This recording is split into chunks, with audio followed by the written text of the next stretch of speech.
মেলা দিন ধরে এখানে যাতায়াত করি।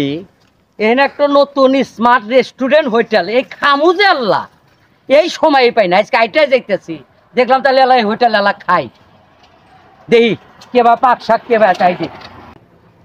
কি রে ভাই, স্মার্ট রেস্টুরেন্ট আইলাম খাইবেন নিগা, তা দেখতেছিল এই বাঙ্গুরি টিপি মিপি হারে। বুঝলাম না ব্যাপারটা। ভাই আপনি কি সমস্যা কি? এই হোটেল যে দিছিল হে কো? আরে দুঃখের কথা কইেন না। আপনি যে হোটেলে খাইবার আইছেন, এই হোটেলের কাহিনী শুনবে। বেচারা কষ্ট করে হোটেলটা দিছিল, জনগণ রাস্তাটা পার হয়ে যায় লাইসে এক মুঠ ভাত খাইব, হে লাইন নাই। বেচারা আমার কাছে দোকান ভাড়া দিয়া চলে গেছে। এখন কি করবো? এই যে টিটির বাঙ্গুরি নিয়ে বসছি, এখন তো পাবলিক ঠিকই আসে।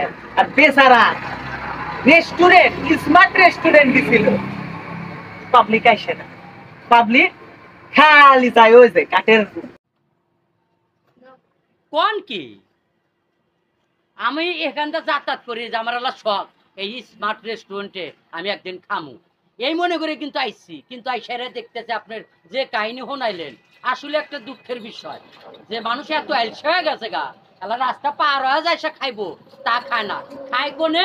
ওই ফুটপথে খাড়ার উপরে ডাস্টবিনের গন্ধ, ওখানে ঠিক মতে খায়। হাই রে মানুষের রুচি।